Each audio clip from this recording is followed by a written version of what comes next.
დავბრუნდეთ ამერიკის შეერთებულ შტატებში დონალდ ტრამპის კიდევ ერთი მოულოდნელი გადაწყვეტილება. რეორგანიზაციის პროცესი გრძელდება. ამჯერად გრანტები უქმდებათ კონკრეტულ მედია საშუალებებს, მათ შორის ამერიკის ხმას და რადიო თავისუფლებას.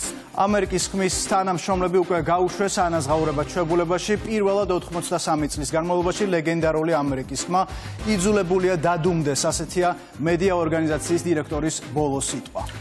სიმონ შანავა უფრო მეც მოგვიყვება დონალდ ტრამპის გადაწყვეტილებაზე და მედია ორგანიზაციების პოზიციებზე. სიმონ, პირველ რიგში გითხარი, რით ხსნის ამერიკის ახალი ადმინისტრაცია აი ამ გადაწყვეტილებას?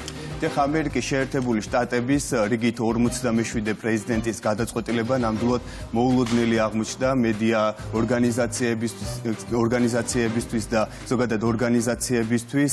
ტრამპის გადაწყვეტილება შეიძლება ითქვას, რომ უკვე აისახა მედია ორგანიზაციებზე, მაგალითად ამერიკის ხმაზე, თუმცა მანამდე საინტერესო არის თუ რა წერია ბრძანებაში, რომელიც უკვე გამოიცა ტრამპის ადმინისტრაციის მიერ და უკვე მოაწერა ხელი დონალდ ტრამპმა. შავით თეთრზე წერია თუ რა არის მიზანი ამ გადაწყვეტილების და განცხადებაში, ესე ვთქვათ, დოკუმენტში საუბარია იმასთან დაკავშირებით, რომ ამ ესე ვთქვათ ბრძანების მთავარი მიზანი ის არის, რომ ფედერალური ბიუროკრატიის შემცირება მოხდეს, რომელსაც ართვლის საჭიროდ ამერიკის შეერთებული შტატების პრეზიდენტი. ახლა კი რაც შეეხება ამერიკის ხმას, საინტერესო არის ამერიკის შეერთებული შტატების პოზიცია ზოგადად ამერიკის ხმასთან დაკავშირებით. თეთრმა სახლმა გამოაქვეყნა განცხადება, სადაც წერია, ესე ვთქვათ, სკანდალური სახელწოდებით გამოაქვეყნა განცხადება, სადაც მოხსენებულია ამერიკის ხმა როგორც რადიკალად, ანუ რადიკალური ამერიკის ხმა. ასე აფასებს ამერიკის შეერთებული შტატების ადმინისტრაცია მედია ორგანიზაციას, სადაც ესე ვთქვათ, საუბარი არის იმ პრეტენზიებზე, რომელიც აქვს ამერიკის შეერთებულ შტატებს დონალდ ტრამპს მედია ორგანიზაციასთან. ასევე ამ განცხადებაში საუბარი არის იმაზე, თუ რა არის მიზანი ამ ბრძანების და ამ განცხადებაში საუბარი არის, რომ ამ ბრძანების მთავარი მიზანი ის არის, რომ აღარ გადაიხადონ ამერიკელებმა თავიანთი თანხები რადიკალურ პროპაგანდაში. ასევე ეს ბრძანება უკვე შეეხო რადიო თავისუფლებასაც. ბრძანების გამოქვეყნებიდან მალევე უკვე გამოქვეყნდა, ესე ვთქვათ, ბრძანება, სადაც საუბარი არის გრანტების შემცირებასთან დაკავშირებით და ტრამპის წარმომადგენელი გლობალური მედიის სააგენტოში საუბრობს თუ სად იხარჯებოდა ის გრანტები, რომელიც გამოყოფილი იყო მედია ორგანიზაციებისთვის. ჩვენ ვხედავთ, რომ გრანტები აიღეს და ჩვენ საქმოსვამდე რამდენიმე დღით ადრე ხელშეკრულებების შეცვალეს, რათა ნაკლებად გამჭვირვალე ყოფილიყო თუ სად მიდის ფული და რა ხდება ამ გრანტების მიმღებებთან.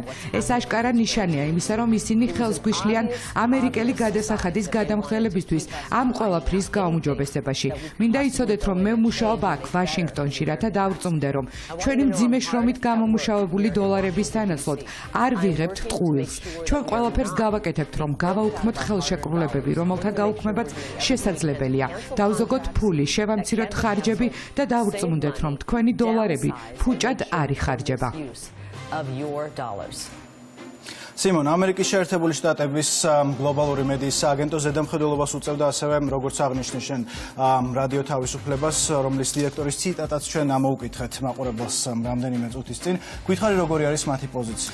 ამერიკის ხმის დირექტორი, რა თქმა უნდა, გამოეხმაურა ტრამპის გადაწყვეტილებას და თქვა, რომ 83 წელზე მეტია, რაც ამერიკის ხმა იმსახურება ამერიკის შეერთებულ შტატებს და ეს არის ფასდაუდებელი აქტივი ზოგადად ქვეყნისთვის და ისაუბრა მედია ორგანიზაციის მიზნებზე, რომელიც მთელი ამ პერიოდის განმავლობაში, ესე ვთქვათ, ახორციელებდა ქვეყანაში და ამბობს, რომ უსამართლობასთან ბრძოლა ეს იყო ამერიკის ხმის ერთ-ერთი მთავარი მიზანი.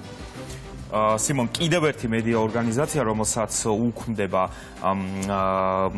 გრანტი, ეს არის რადიო თავისუფლება, როგორც ჩვენ აღვნიშნეთ, საინტერესოა თავად ამ მედია საშუალებაში რას აცხადებენ, როგორი არის მათი პოზიცია?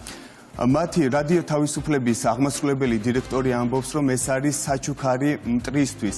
ზოგადად ის საუბრობს იმ მიზნებზეც, რომელიც აქვს ზოგადად რადიო თავისუფლებას და წლებია უკვე ემსახურება მოქალაქეებს ქვეყნის სხვადასხვა, ესე ვთქვათ, კუთხეში, ასევე ქვეყნის ფარგლებს გარეთ და შესაბამისად მათთვისაც მიუღებელია ის გადაწყვეტილება, რომელიც მიიღო დონალდ ტრამპის ადმინისტრაციამ.